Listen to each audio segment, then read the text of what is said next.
any other path than this Bible in truth, okay, it's not cast up. It's going to lead to destruction. All right. Now, there's plenty paths of false doctrine, even of this book.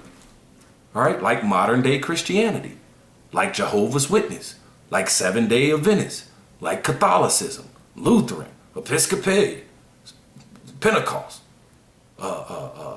apologists, okay, Calvinists, all these things, okay, that say they believe in the Bible, but not in truth. Like the scriptures say, they that worship me must worship me in spirit and in truth.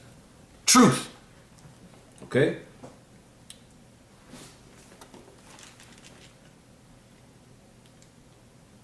This is Isaiah 33 and 6. And wisdom and knowledge shall be the stability of thy times, and strength of salvation. The fear of the Lord is his treasure. All right. So the wisdom and knowledge of the whole counsel of the Most High God. All right. And in this counsel are the times that was before us. All right. Which was the history, the times that are written, that's going on right now, that was written in these scriptures, making us still in biblical times right now, and the wisdom of knowledge of the prophecies that has not come to pass yet, which is right here written in the Bible, making that biblical times as well. All right. So we must have the wisdom and knowledge of these things, just like in Jeremiah 30 and 7, which has not come to fruition yet in its apex. This is Jeremiah 30 and 7.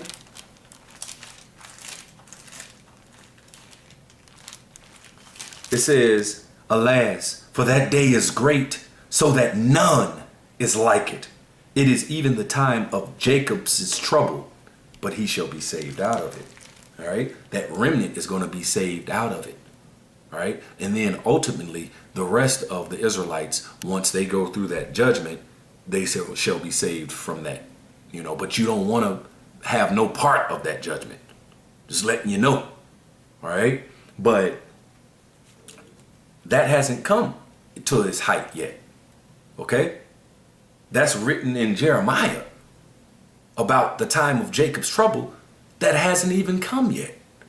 People out going to the stores, buying up stuff, buying businesses, having babies, getting married, doing all type of stuff like business as usual. It's going to be a day right soon that you can't do all that.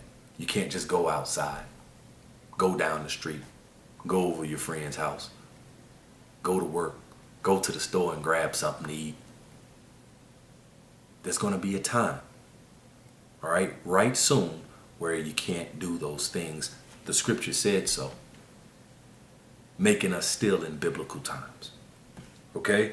It says, and you must have the wisdom and knowledge of that, because that's going to be the stability of when those things start happening. So you can be stable in your mind and know that these things had to happen.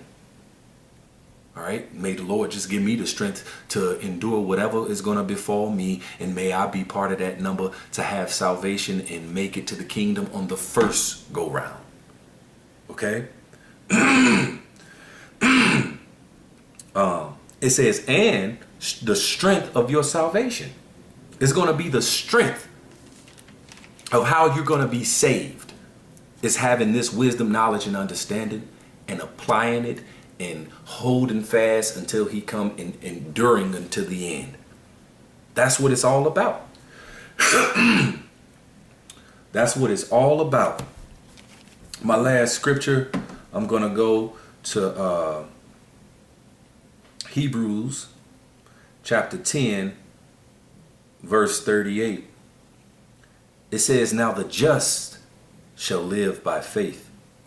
But if any man draw back, my soul shall have no pleasure in him. All right.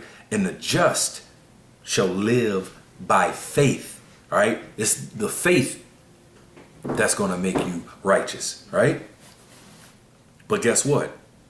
If you have faith, guess what? It says now the just shall live by faith. The just, that's from the Greek word 1342, dikaios.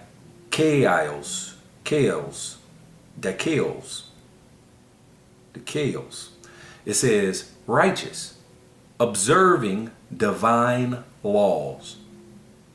Observing divine laws. Not the laws are done away with, but observing divine laws.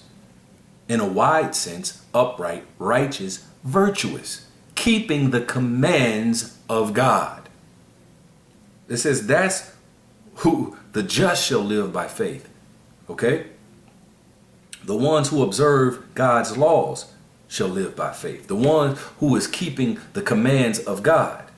It says, of those who seem to themselves to be righteous, who pride themselves to be righteous, who pride themselves in their virtues, whether real or imagined. I don't know what that's talking about. But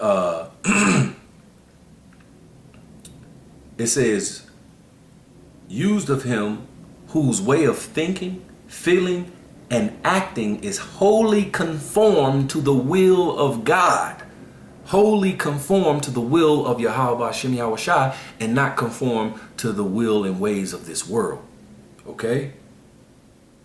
So that's enough right there. It says, now the just shall live by faith. But if any man draw back and go into the ways of this world, my soul shall have no pleasure in him. If any man draw back and say the law of statutes is done away with, my soul shall have no pleasure in him. If any man draw back and say, oh, that was biblical times, my soul shall have no pleasure in him. But we are not of them who draw back unto perdition, which means destruction. We are not of them that draw back unto that destruction, but of them that believe to the saving of the soul. To the saving of your soul. All right, and you want your soul to be saved because remember the scripture in Matthew, in the Gospels, it says, be not afraid of him who could just kill the body and afterwards could do nothing else. But fear him that can burn both thy body and soul in hell, roughly paraphrasing. All right, the Most High can do something to your body, and then after your body dead, he can also do something to your spirit, your soul. All right, fear him. So I'm gonna end it there. Lord willing, that was edifying. We are still in biblical times right now. Okay, and even it's in these scriptures in the Bible that talks about the world to come. That's full of all good things. All right. So we still gonna be in biblical times then, because it's prophesied what's some of the things that's gonna happen in the righteous kingdom that's filled with all good things. Okay, so we are still in biblical times. So Lord willing, that was edifying. I'm gonna end it there, and with that, I'm gonna give all praises, honor, and glory to Yahweh Ba'Hashem, Yahweh Shai Ba'Hashem Rachak Kodash. Double honors to the apostles of Great Millstone. Salutations to all you Akim pushing this word in truth and sincerity. With that, Shalom, Abad Ball.